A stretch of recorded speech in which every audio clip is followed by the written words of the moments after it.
Okay, hi everyone. In this screencast, I'm going to be talking about finding extrema of functions, and extrema is the plural for extrema means extremes, right? Extrema is extremes, or the plural for extreme. So extrema means maxima or minima. And one of the things we've talked about is the difference between relative extrema versus absolute extrema. Okay, and as the name suggests, if you have a relative extrema, say a relative minimum or relative maximum, that means you may be the lowest or highest whatever relative to a certain pool.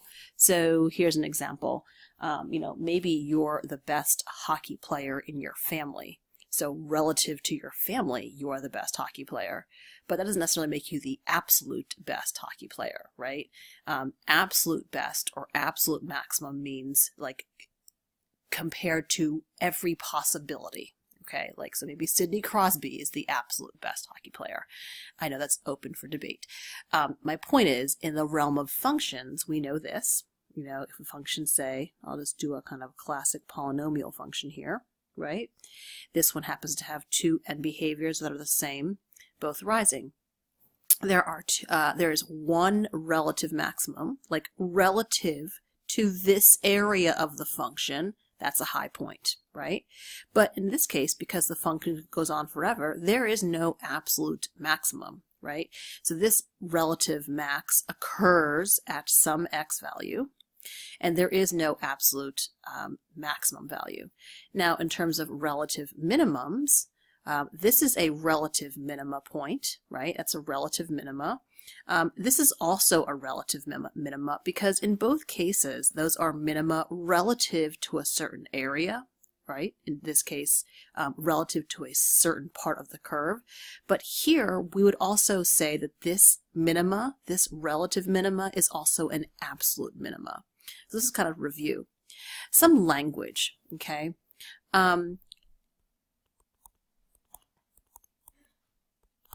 Okay, and you know that when it comes to calculus, I'm very particular about language.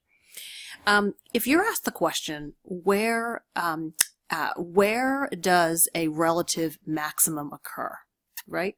Where does a relative maxima occur? Let's just give some points here. Oh my goodness, excuse me.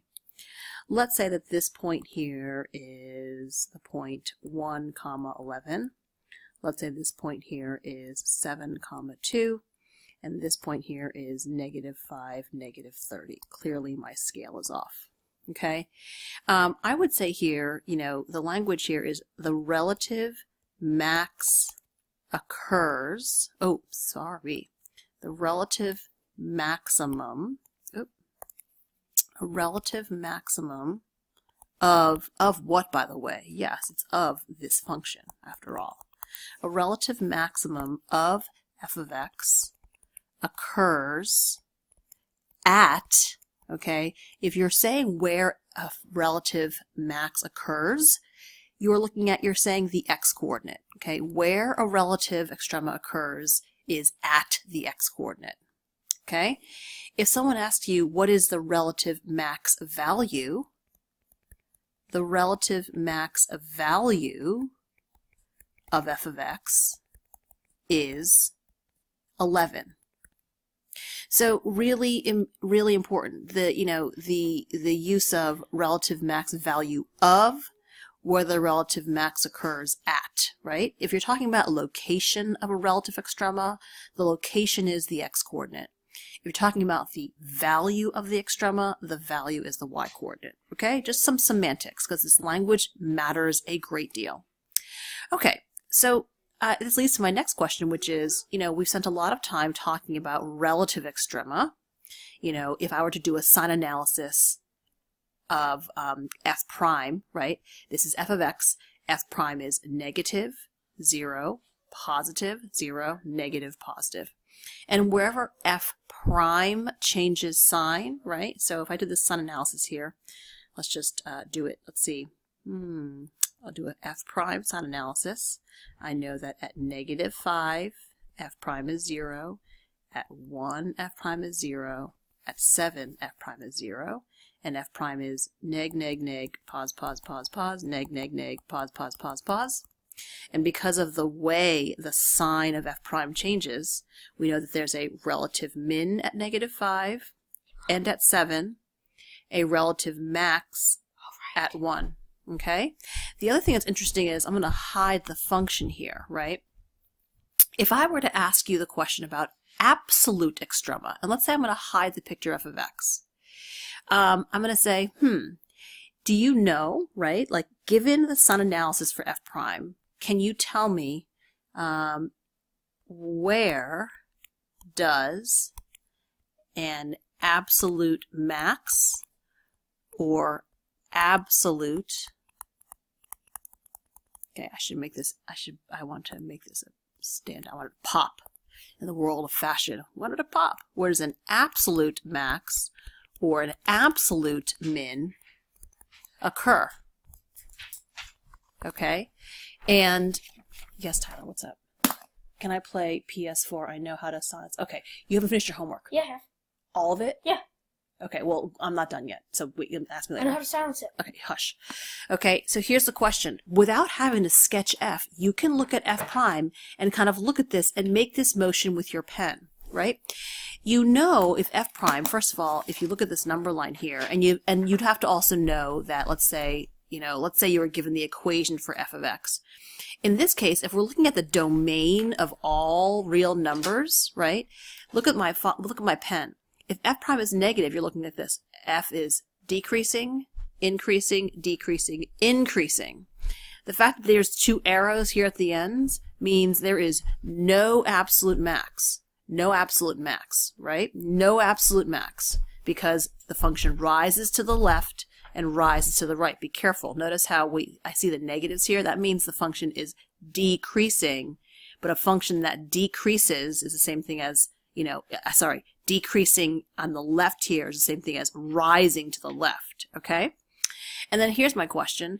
You know that at x equals -5 and x equals 7, both of those are relative mins. They are both relative mins.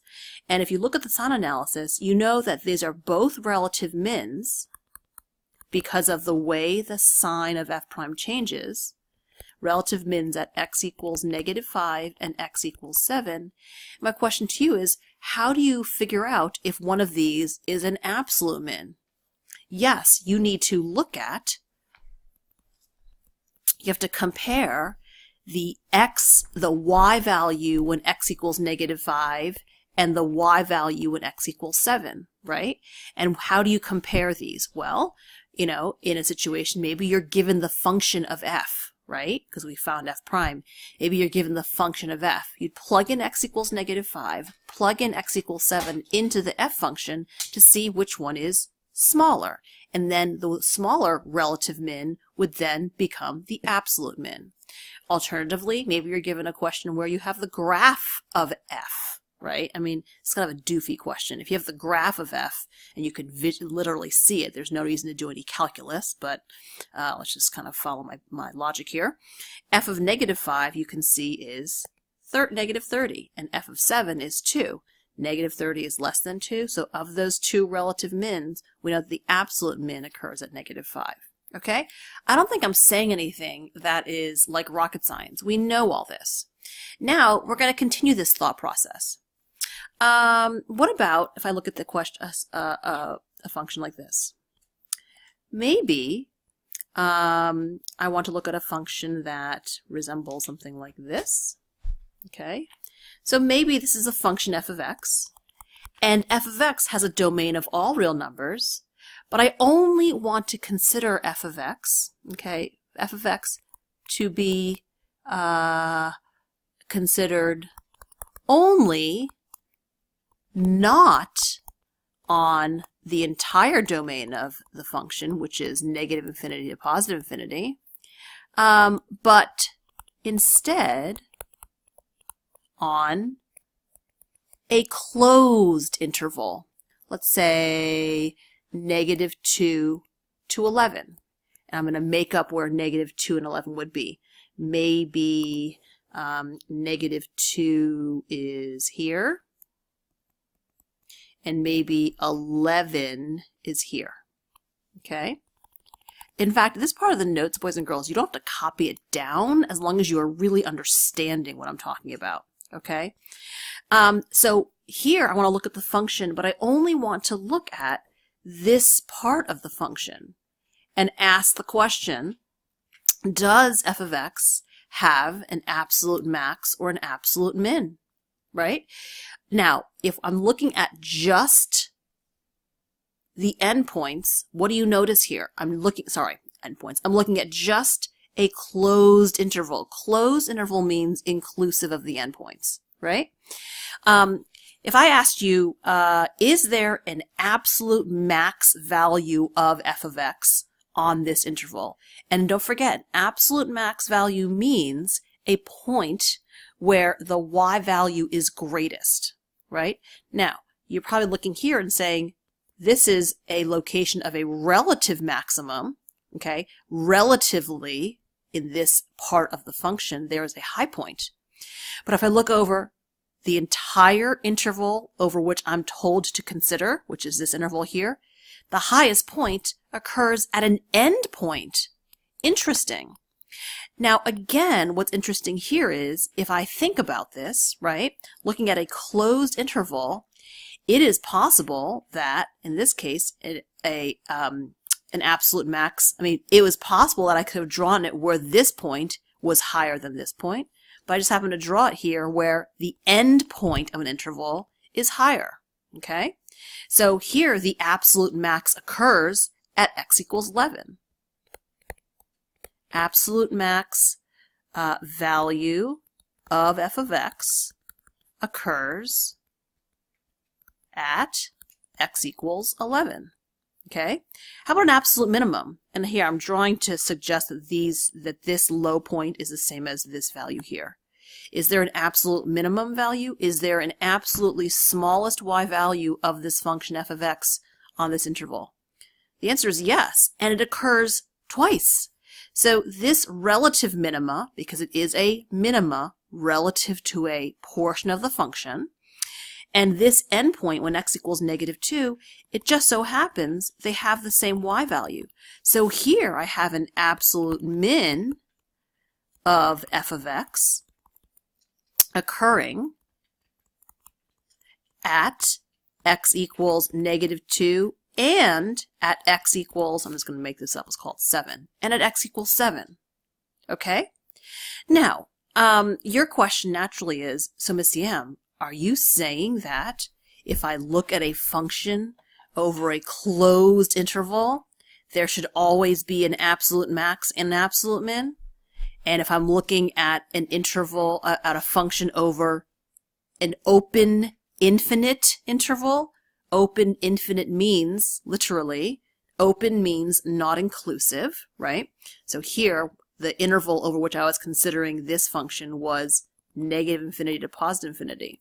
If I look at a function over an open infinite interval, an open on both ends, infinite on both ends, I'll always have one absolute extreme, but not the other?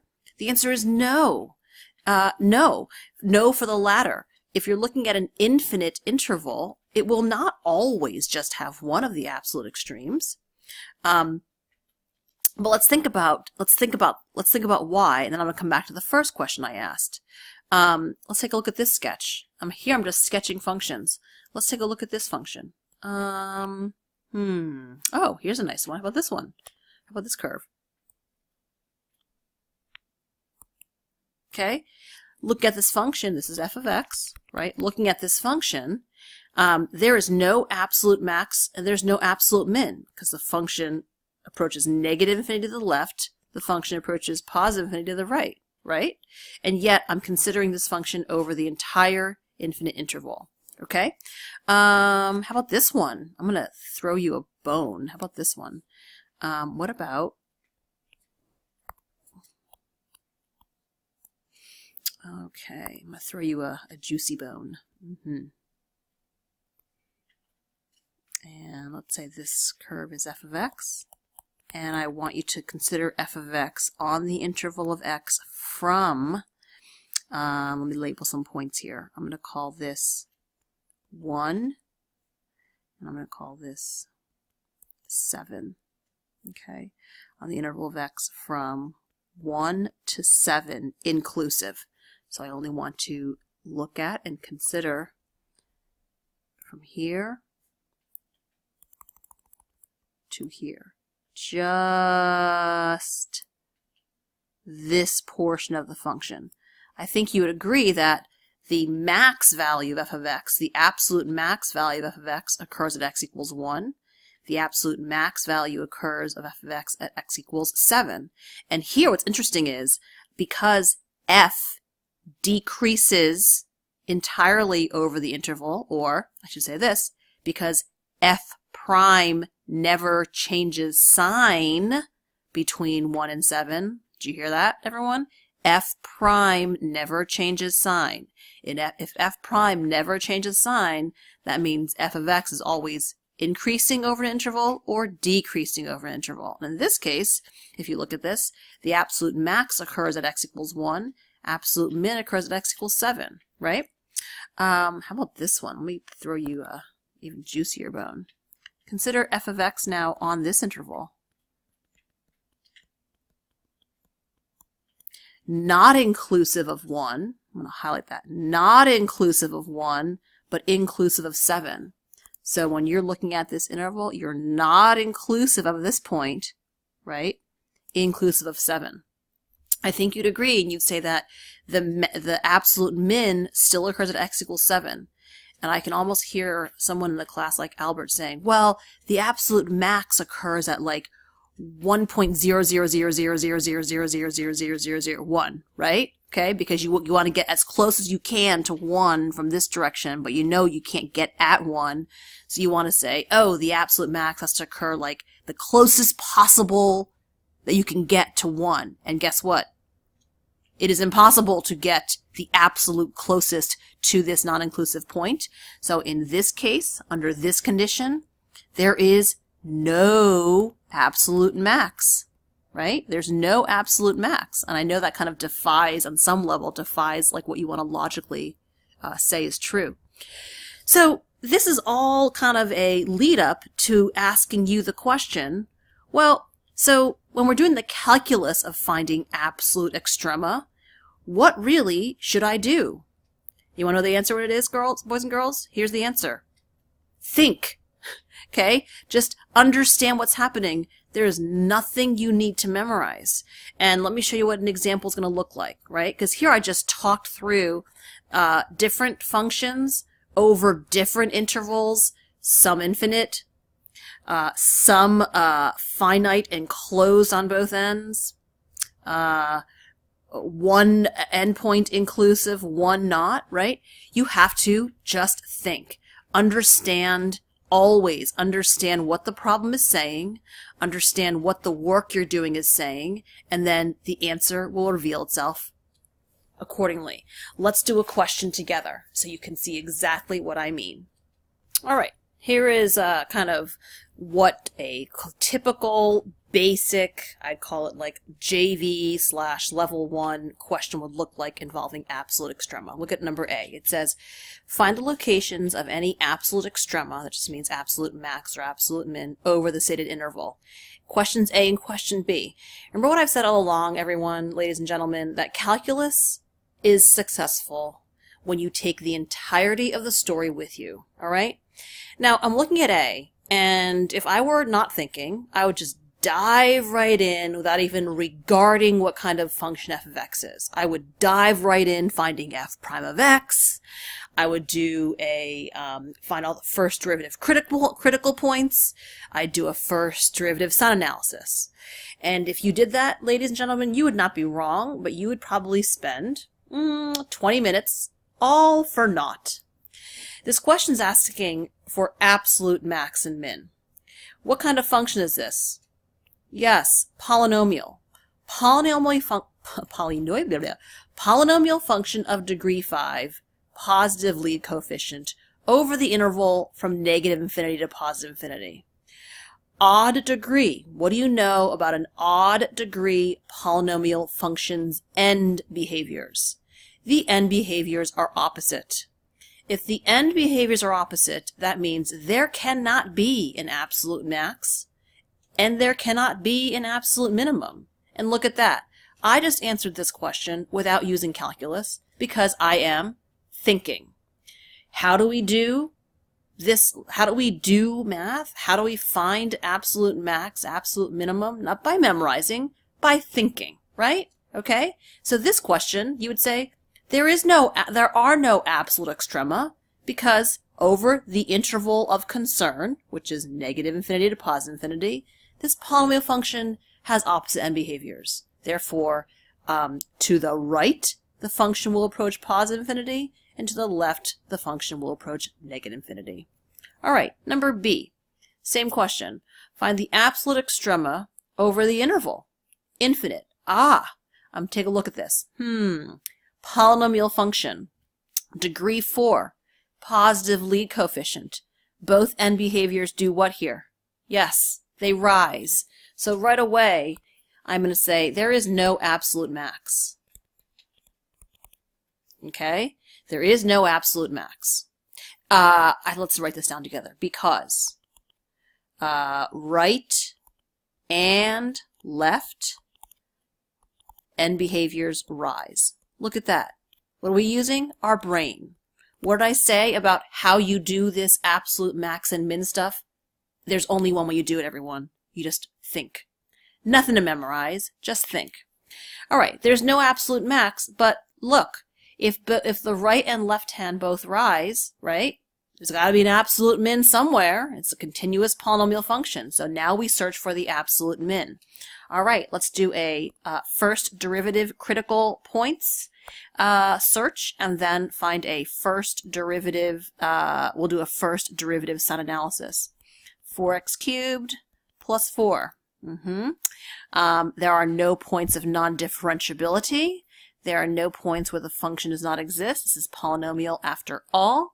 I'm going to set this equal to 0, f prime that is, in order to find the any critical points. And I'm going to get x cubed equals negative 1.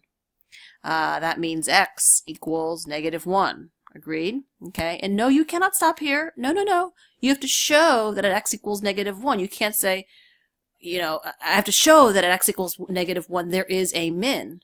And I'm going to go over here and do a first derivative sign analysis. And I'm looking at f prime over the entire interval of concern, negative infinity to positive infinity. So I don't need to kind of truncate my number line here. I'll just put negative 1 somewhere here. When x equals negative 1, f prime equals 0. Do a convenient sign analysis. I'm going to plug in x equals 0 here. Pause. And ... Oh, look at that. The first derivative indicates that the function decreases, then increases. There's only one, right? There's only one minima. So we know that the absolute minimum of f of x occurs at x equals negative 1. Very good. All right, let's go to C. C is a little different. C, here is a function, and I want to find the absolute extrema over this open interval. Open interval, but not to negative infinity to positive infinity. And I'm just going to, before I dive into the calculus, I'm going to step back and just regard this. I'm going to look at this. Ask myself, who are you? This is a rational function. It is. It's a rational function. Oh my, and a vertical asymptote at x equals negative 1. That makes this kind of make sense. Of course, you couldn't include negative 1. Okay. So this is not a polynomial function. I can't really ascertain anything just by looking at it, as I could say with just A and B. So I am just going to go ahead and dive right in and find f prime. Go ahead and find f prime. Find the f prime or first derivative critical points. And you go ahead and do a first derivative number line sign analysis, and then replay me and let's compare. All right, I'm so looking forward to seeing how many of you got intimidated by all the old math, okay? So first of all, what I did was I found the derivative right here, quotient rule. And you know what? That's where the calculus ends. Okay, quotient rule, I made a note here that I said, notice here, f prime is here. F prime does not exist at x equals -1, okay? And that all makes sense to me for two reasons. When x equals -1, f prime has 0 in the denominator. Also, I knew early on at x equals -1, there's a vertical asymptote, okay? So I'm not going to lose that critical point. I'm also noticing that one of the critical points here actually occurs at an endpoint that's not included, so it's kind of weird, but hey, I'm going to stick with it.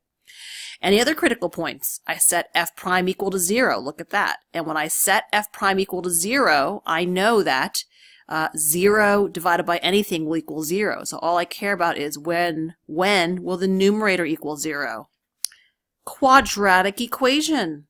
Oh my, quadratic equation. And you know what? In the realm of calculus, solving a quadratic equation, I always, if the lead coefficient is 1, and b is even, I always go complete the square. It's so much easier, okay? I add 1 to both sides. There's that 1. I added the 1 over. Then 1/2 b squared plus 1 plus 1.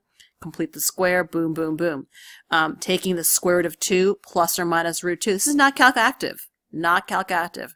Plus or minus radical 2. Then we subtract 1. Mental math going on here, right? I have two critical points, but the only one that I care about is negative radical 2 minus 1. I can already hear you saying, how do you mentally math do the radical 2? Well, let's see.